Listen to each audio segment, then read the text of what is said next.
Hello,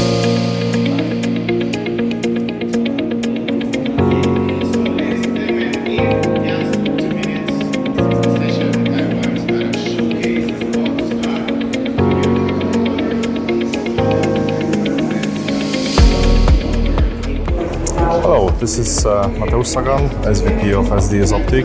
We are here in Düsseldorf, Germany at MEDICA 2022, the largest medical exhibition in Europe, one of the largest in the world. We are here, as you can see behind me, with a small presentation booth of our disruptive novel inPROBE technology, which is for the breast cancer HER2 positive cancer diagnostics. It's been a tremendous 4 days for all of us. We are present here.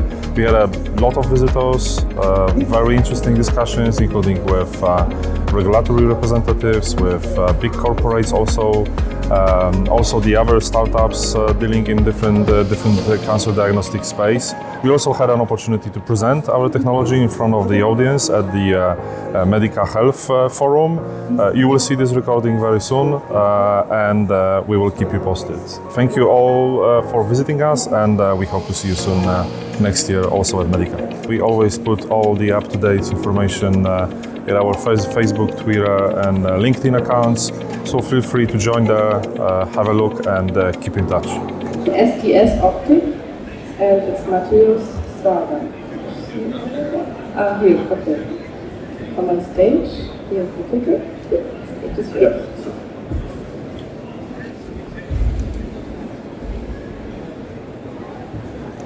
Hello everyone, I'm very pleased and happy to be here. Thank you for giving this opportunity to talk a little bit about our disruptive innovation. I'm going to be talking today about how we can use photonics technologies in a healthcare space and support cancer diagnostics or any other chronic diseases. Our vision is to increase the cancer survival rate by 30% by 2030 and create the future of fighting cancer as well as other chronic diseases. We are the first ever European-based deep tech company, which basically what made available is connected photonics, which is the fiber optics technologies, with molecular biology, chemistry, and biomedical engineering into one single platform technology, which is capable of doing in vivo immunoassays testing. So the challenges on the market we currently face when it comes to cancer diagnosis or when it comes to cancer treatment is basically the paradigm we live in, which is that we always have to collect the tissue, which is a biopsy, and we always have to send this tissue back to some histopathology lab testing, which very often takes days or weeks in different worldwide regions. It even takes a couple of months. So this gold standard, which has been set up many decades ago, in the mid of 70s, has not been basically challenged and has not been basically changed over the time. So we always stick to the kind of paradigm that in vitro diagnostic is a must. But at the same time, on the other side, if we look from the therapeutical perspective, the cancer therapeutics move on heavily into a novel therapeutics, which is monoclonal antibodies, which is immune therapeutics, which is gene therapies, cell therapies. So they are much far away from the diagnostics technologies currently available. And those diagnostics technologies, they basically do not meet the needs of a very targeted cancer therapeutics. So one of the major single cancer death reasons currently is false or late diagnosis. Biggest challenge we face also here in Europe is that the average age of pathologists has exceeded or is very close to exceed some 60 years of age. Unfortunately, the young physicians, they are not so much willing to get into that space. So if we look for the chart, which has been published a couple of years ago by the World Health Organization, we can see that in 20 years to come, the number of cancer patients will increase by half, and unfortunately the number of cancer deaths will increase by 60%. So we will have, in 20 years from now, we will have a huge issue with how to diagnose properly the cancer tissues which have been taken from the biopsy, because there will be simply no people to do it.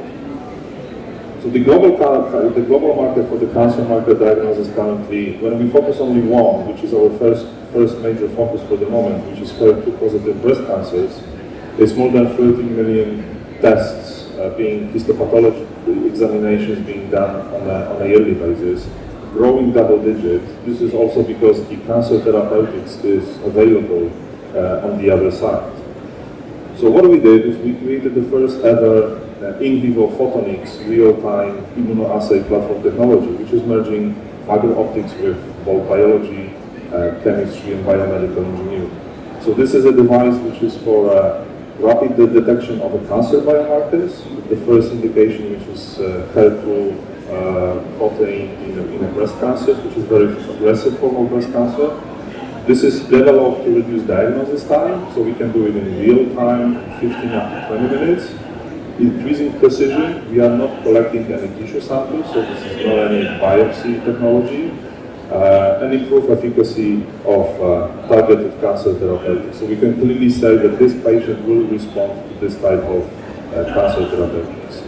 So this is a technology which is no tissue biopsy, so we are just getting in vivo in a small needle with fiber optics, with biology compounds at the tip of the probe. We get in vivo close to the cancer tumor, and we are doing the real-time examination over there. So there is the magic which is happening between different biology compounds and the cancer biomarker, which is HER2. And it's happening with ultrasonography guidance, so any physician which is capable of doing biopsies with USG guidance will be capable of using this technology. We are delivering a real-time result, which is between 15 and 20 minutes. This is what we get currently in a clinical trials we are running in Central Europe, which is by definition a huge patient benefit from the psychological perspective, because he or she leaves the hospital with the diagnosis, doesn't have to wait weeks or months for the biopsy results. Very important is that this is using photonics biosensing, which is light by definition, which is very safe technology for patients or for the physicians. So no electricity, no radiation, we don't inject anything, that's very important, and we don't collect anything. So it's happening in real time in vivo. So this is a set of analyzing device, which is a source of light. There is plenty of other compounds and components inside, but very simple user interface, couple of steps to perform the whole examination. And disposable microprobes, which are of course fully sterilized, which has been also a huge challenge for us, by the way, having both, which is light and biology in one sense. You cannot use traditional sterilization processes because biology will just simply die. So it's disposable probes which are connected to the device and can be performed on a spot. When we look from the competitive landscape perspective, first of all, we have to look for the diagnostics methods which are currently available in that space, which is immunohistochemistry, which is fluorescence, molecular cytogenetic tests, traditional cold fish, which is ELISA, which is very commonly not very much used because it's expensive, difficult to perform. And there is one technology which has been recently acquired by almost $800 million by German-based Sartorius Group, which is also publicly listed. But this is purely used for the research purposes and cannot be used on human because of the chemical compounds they use. But all of those methods, they have one particular key, which is it's always an in vitro diagnostics. It always requires a tissue biopsy, and those methods are used in the external labs. In our case, no tissue biopsy at all. So we currently develop several different projects based on the platform technology. The first one, which is very much advanced because we are now in a clinical validation process.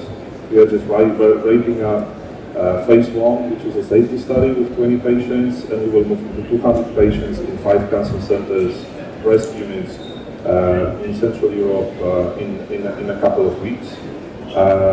In parallel, we also move on with European MDR certification as well as with the FDA pre-submission meetings. At the same time, we also develop this technology into CCL5 chemokine.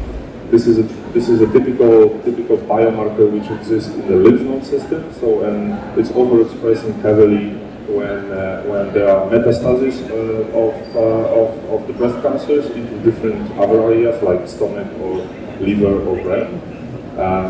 With our daughter company, PhilioMed, we also scale up this platform technology into infectious diseases, with the first target focusing on the SARS-CoV-2 because of plenty samples available so far.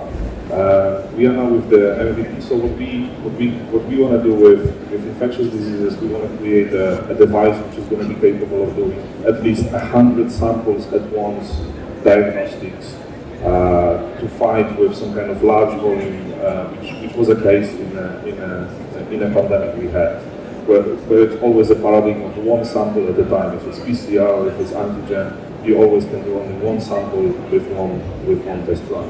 Using photonics biosensors, basically we can do 100 samples at once with one device, saying probe number 25 is positive, probe number 27 is positive, the rest are fully negative. A very important point for us in the scale-up journey is the drug delivery monitoring. We are focusing on trastuzumab, which is called Herceptin. This is an innovative drug coming from Roche, fully available all over the global markets. It's targeting HER2-positive breast cancers. There is no available technologies currently to monitor if the drug is sufficiently delivered to the tumor area.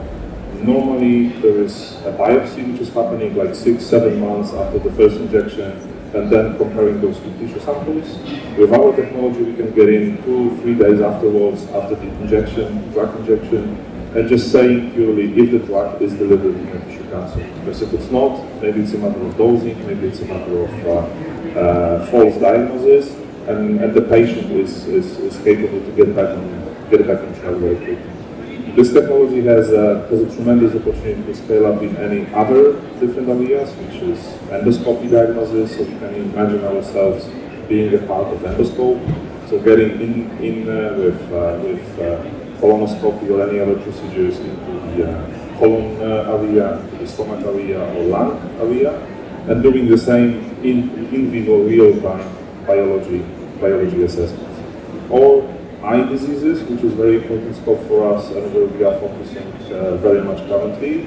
Eye is the only place and it's the only part of our body we cannot take any biopsy with. So you always have to base your diagnosis or drug monitoring or disease monitoring based only on the imaging available technologies because you cannot collect a tissue biopsy from human eye.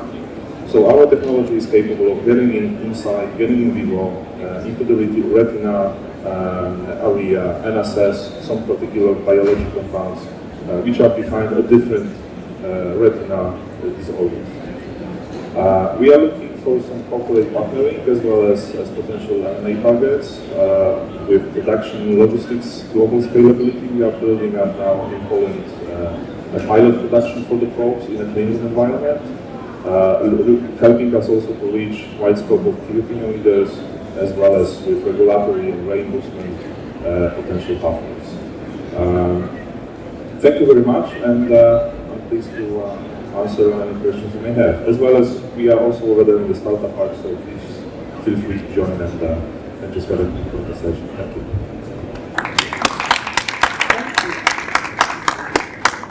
Very forefront research you're doing, and I hope that your certification will go through. So yeah, we have so much confidence. We are in a clinical validation, so we are much far away already. It's been 8 years and 20 million euros, as some people say. It's always a huge money behind it. So we are also thankful to all our investors and shareholders. We recently got listed at the Warsaw Stock Exchange, so we are already a public company. So we are happy everyone can join and be part of this great journey.